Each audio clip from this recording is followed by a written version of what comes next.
Hello, Bachcho. Let's see this question. The question says a train blowing its whistle moves with constant speed on a straight track towards observer and then crosses him.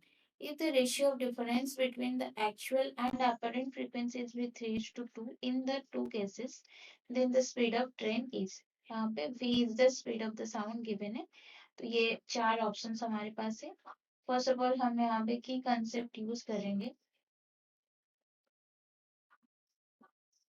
Key concept will be the Doppler effect.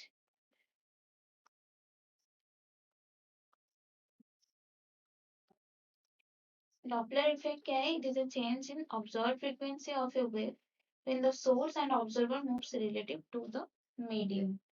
तो यहाँ पे question में हमें क्या बोल रहा है? The train blowing its whistle move with constant speed. ये constant speed में move कर रहा है.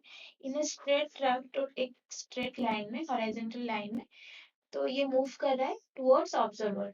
तो ऑब्जर्वर की तरफ पहले मूव कर रहा था. देन क्या कर रहा है? ये ऑब्जर्वर को क्रॉस करके आगे चला जाता है. तो इसके बाद क्या होता है?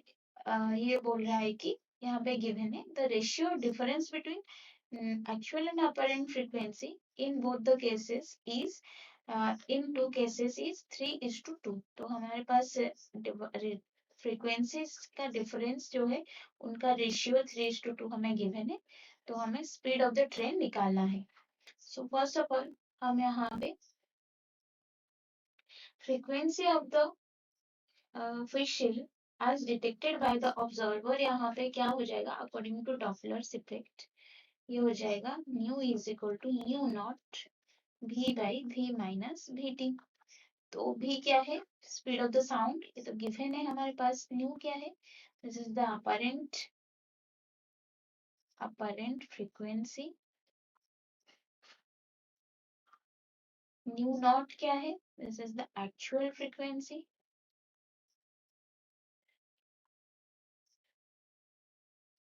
और vt this is the speed of the train.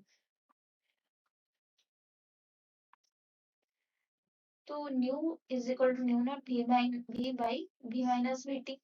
तो इसका डिफरेंस क्या हो जाएगा अपरेंट फ्रीक्वेंसी और एक्चुअल फ्रीक्वेंसी का? तो ये होगा nu naught minus nu is equal to यहाँ पे nu naught minus nu naught v minus v by v t. तो इसको यहाँ पे हम न्यू नॉट कॉमन ले आएंगे तो ये कितना हो जाएगा minus v t divided by v minus v t. तो यहाँ पे न्यू नॉट माइनस न्यू. हम इसका मॉड्यूलस ले लेंगे और मैग्नीट्यूड निकालेंगे क्योंकि फ्रीक्वेंसी का वैल्यू नेगेटिव नहीं हो सकता. हमें पॉजिटिव वैल्यू चाहिए इसलिए ये हो जाएगा nu not we t divided by v minus v t. तो हम इसको इक्वेशन 1 कंसिडर कर रहे हैं और ये केस 1 है. जबकि केस 1 है जबकि ट्रेन ऑब्जर्वर की तरफ मूव कर रहा होगा. मतलब train moving towards the observer. तो इसीलिए हम यहाँ पे नेगेटिव साइन यूज कर रहे हैं क्योंकि ये ऑब्जर्वर की तरफ ट्रेन मूव कर रहा था. सो इन सेकेंड केस केस 2 में क्या हो रहा है? जब ऑब्जर्वर को क्रॉस करके चला जा रहा है. That means it recedes the observer. इससे दूर जा रहा है. इसीलिए यहाँ पे फ्रीक्वेंसी अपरेंट फ्रीक्वेंसी कितना हो जाएगा? Nu is equal to nu naught v by v plus v t. क्योंकि ये दूर जा रहा है इसीलिए साइन हम पॉजिटिव साइन यूज करेंगे.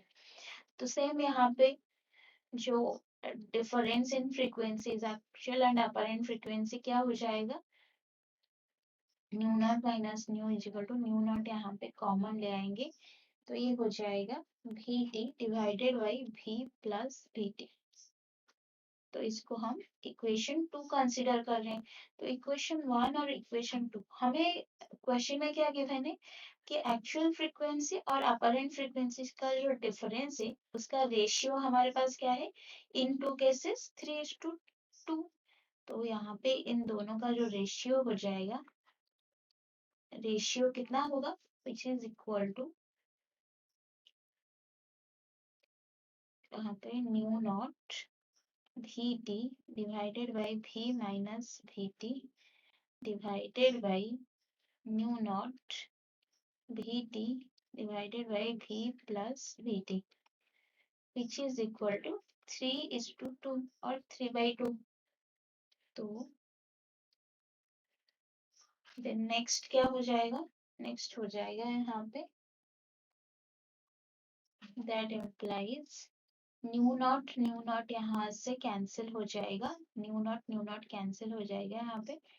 तो बचेगा कितना, v t divided by v minus v t divided by